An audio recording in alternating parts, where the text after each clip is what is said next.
Welcome to hell, motherfucker!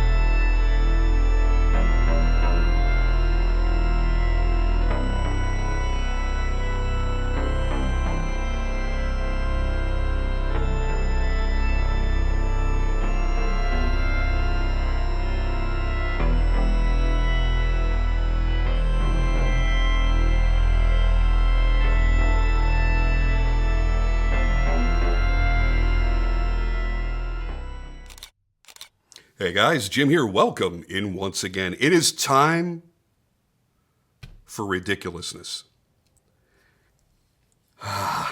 This knife cracks me up in so many ways.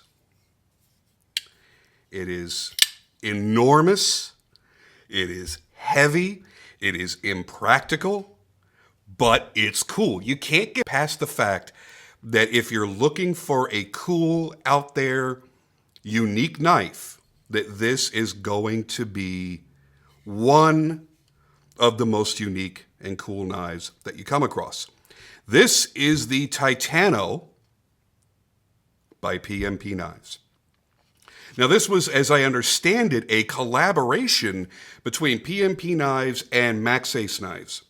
So, as I've mentioned in many PMP videos, what Patrick at PMP does is he partners with a huge amount of manufacturers all around the world to manufacture his designs.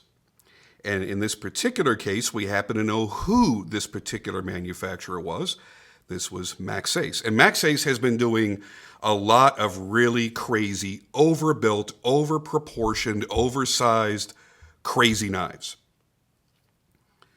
So I think it was kind of fitting that these two got together because that's what PMP Knives is known for. Everything, well, I can't say everything. Most everything they make is oversized, incredibly enlarged, magnified craziness. And the Titano, quite honestly, is a wonderful representation of that. Normally, I do the TLDW before I do the specs. But what I want to do in this case, because so much of what makes this knife what it is the size, the thickness, the weight. So I want to get the specs out of the way first. Then we'll do the TLDW, and then I'll give you my closing thoughts and the actual review portion of the video. Overall length. 9¼ inches. My goodness. Closed length, 5.375 inches. It is enormous, whether it's open or closed. Blade length, 3.875 inches, just under 4 inches. Blade thickness, guys, it is over 1/4 of an inch thick. 235 thou thick. All M390 for the steel.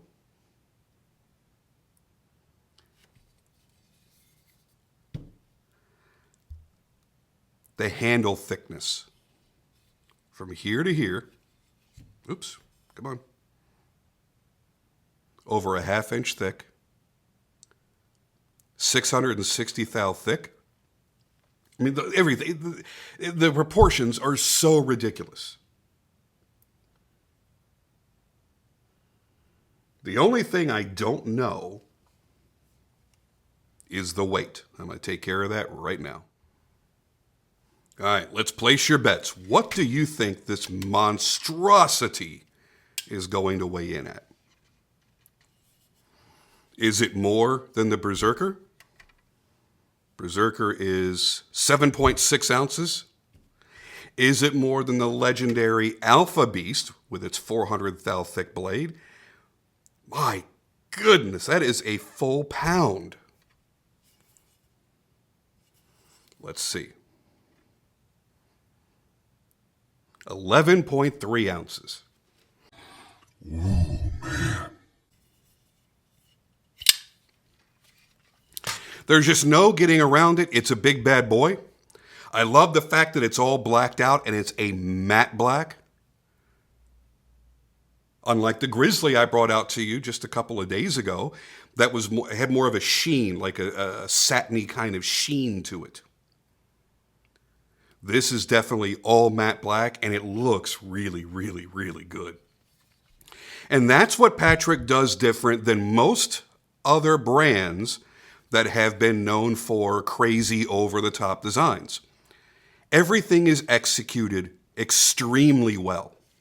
From the mechanics, the build quality, stuff like the all-important lockup, which, by the way, you do have a steel-on-steel contact there. You have a steel lock bar insert. You have I remember when Hinderer first started doing this, it was the biggest deal in the world, lock bar stabilizer. People went nuts. Well, now a lot of companies do it. And honestly, on a lock bar that's this wide and this thick, I don't really think that you need it, because it does two things. Number one, it prevents you from over travel, from pushing that lock bar over too far. It also prevents it from moving laterally this way. And I mean, it's such a massive lock bar that that's probably overkill. But again, it's an overbuilt knife, so why not just do it all the way up, right? He's always doing incredible quality, and the finishes are always fantastic. I mean, as ridiculous as the Alpha Beast really is, as you take a look at how massive, again, the blade stock thickness is. I mean, you're looking at Damasteel, and wonderfully etched Damasteel as well. When you look at the Berserker, nice clean finishes throughout. Even though the knife itself is crazily overdone, the finishes aren't. It's not loud, it's not obnoxious, it's not filled with extraneous bullshit that you don't need. Yeah, I do. I still giggle just a little bit when I pick this knife up. And yes, I've carried it, just I don't carry it very often. I mean, we just saw it's a pound. It's a pound in the pocket. And this isn't much lighter, but it's still pocketable. And here's the thing. There are intangible things that set us off into buying mode, right? There are the tangible and intangible. Tangible is going to be the quality of the components, the quality of the manufacturing, its ability to cut well, its action, all those things.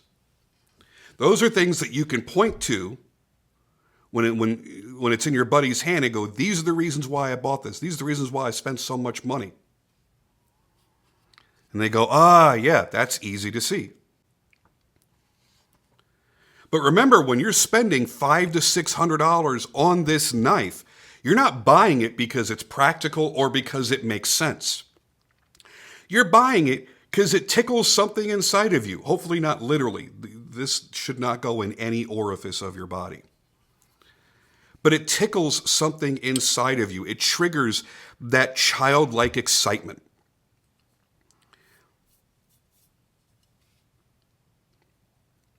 It's the same reason a rich person might spend $300,000 or more on a car.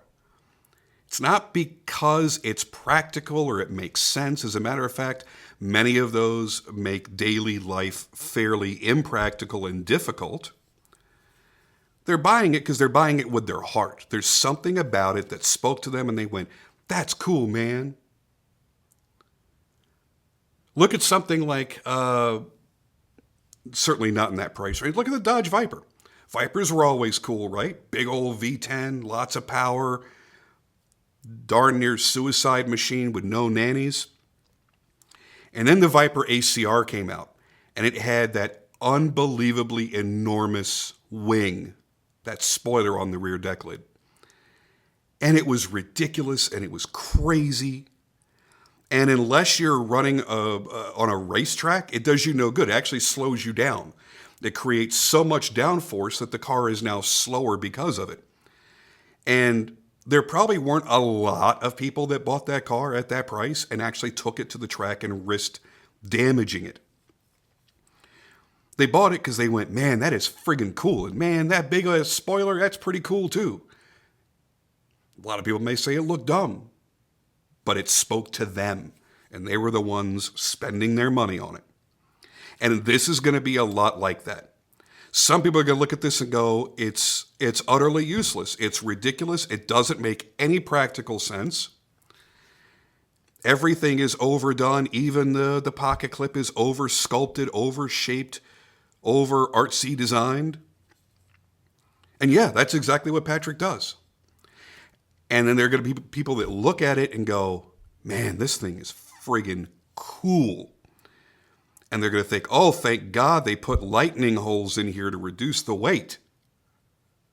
That's that practical mindset kicking in. And they're going to look at this and go, yeah, that's probably not going to fit in half of the pants pockets that I have, but I don't care. Because it's cool. It's different. And they can pull that out pretty much anywhere in the presence of other knife guys. And not only will nobody else in that group have one, but they likely will have never seen one before. And they're going to go, man, that thing is wicked, ridiculously crazy cool. And there's nothing wrong with buying something just because it makes you smile a bit on the inside. That's what a knife like this is all about. All right, TLDW. Too long, didn't watch. I'm already like 10 minutes into this video, but whatever. The pros and the cons. Okay, the pros. The fit and the finish are both fantastic. Here you will see the perfect blade centering. Get it back open again. The incredible bank vault-like lockup, which you can hear in the next room, by the way, every time this thing gets flipped open. The precision of all the machining. Really nice backspacer on this as well. I really dig this part. Again, no functional purpose, but it looks really, really cool. It's part of the design of the knife. It's not just an afterthought. The big, bold hardware choices. I mean, everything about this is just cool design. It really is. And the finish work in this matte black is awesome.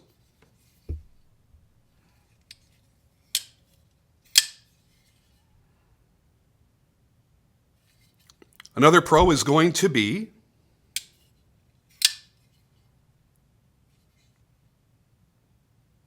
this insane blade. The bevels, the grinds, the way this was designed to look. It doesn't look like any other run-of-the-mill Tanto. Case in point, the Berserker is an Americanized Tanto. Even as angled upward as this tip is, this is almost straight up. This is almost like a wedge instead of a Tanto. So again, it helps set it apart from everything else that you're likely to own or likely to see in person. Another pro is the surprising ergonomics. It actually feels pretty good in the hand. Now, it's not overly smooth around the perimeter edges, unfortunately. It is up here. They've rounded and softened that all very nicely. But down here, you do still feel a bit of an edge. Oddly enough, you don't really feel the pocket clip all that much. And that takes me to my next pro. I love the design of this pocket clip. I love how crazy cool it looks. I love the fact they put the lightning holes in there to match the look of the presentation side of the frame.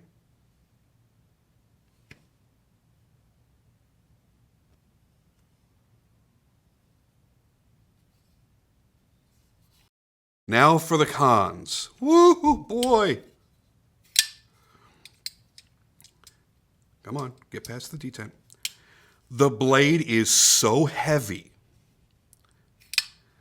that it's not always easy to flip it open without using a little bit of wrist action. Now you've got the flipper tab with a really, really good amount of jimping. And then you've got, come on. You've got the blade window, which is nicely chamfered, which allows you to reverse flick it.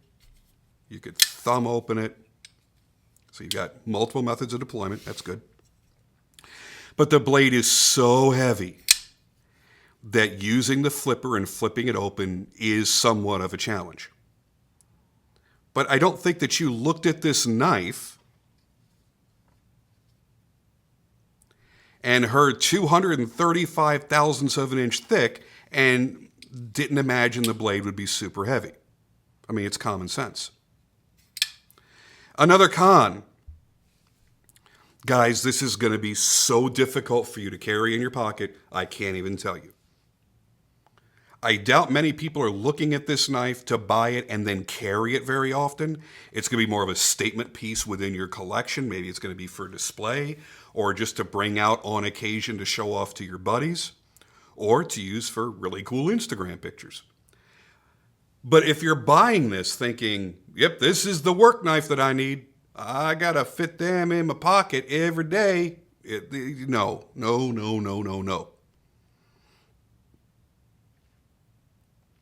So yeah, it's big, it's heavy,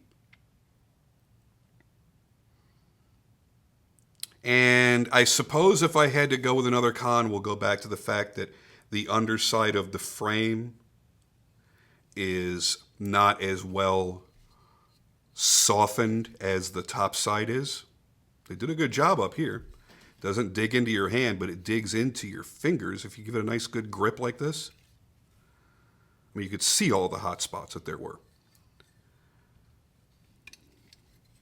And the final con is going to be that price. They are not cheap. Depending on the various finishes that you're looking at, you're looking between $500 and $600. I'm going to be perfectly honest with you. At that price range, you're able to start getting into somewhat decent custom knives. And now as the market has shifted a bit, the very highly desirable hot machine customs like the Oz Roosevelt, those are coming down in price. You know, you don't have to spend $1,000 to get one anymore. You can spend around $600 to $700 and get one. And I'm going to be honest with you. If somebody said, I'm going to offer you this, or I'm going to offer you a Roosevelt, I'd be jumping all over the Roosevelt for the same price. Mainly because, obviously, the Roosevelt is great. It's a beautiful knife, and it functions amazingly. It's got a great action. But it's more of a knife that you're going to carry, and you're probably going to get more use out of. So it's also like if somebody walked up to me and said, hey, I'm going to offer you the brand new, was it the electric Hummer? Or I'm going to offer you a Ford F-150. I'd probably take the F-150, even though the electric Hummer is super cool. I mean, it's insanely fast, 0 to 60. It's got every option you can imagine in it. It looks cooler. But it's electric, which there's kind of a knock against that for a lot of people. It's not as practical. You can't park it in the same easy areas. Of course, you can crab walk it into a parking spot. That's something the F-150 can't do. And I'm not an F-150 fan. I'm just using it as an example of a crazy, overbuilt, oversized, ridiculous, over-the-top kind of truck and a basic truck that you see on the road every day. I think I would take the F-150. And practicality is going to be the biggest reason of all. But for those of you that kind of own everything, You've got every flipper that you want, every frame lock that you want, every front flipper that you want, every button lock that you want, every micro size knife, every EDC size knife. You have everything. You've got hundreds of knives, and you're always looking for something different, special, unique. That's where this comes into play. That's where you're going to go, I kind of have to have one of these because I don't already. I don't have anything even remotely like it. Now, you could go out and spend $2,000 on a Phil Harvey, which would be dimensionally not all that different or even larger with many of the Phil Harvey designs. But that's twice the price of this. And you're waiting probably about a year at this point on his books to get the build done. So there are definitely reasons to own it. The big con is, the price versus you being able to justify that price. You know, if you were married and your wife is like, you just spent $600 on another knife. You know, if it was something like this, you could go, yeah, but that's something I'm going to carry all the time. I'm going to be able to use it at work. I'm going to have fun with it, and it looks great, and it's great materials. But yeah, I'm going to have it in my pocket all the time. Yeah, you're not going to be saying that about this. You'd be lying. No, I don't have a practical need for it. But it's cool. Unfortunately, many of the wives out there won't just smile and go, yeah, you know what, right, honey? It is cool, and you like cool things, and you deserve it. That's probably not going to happen.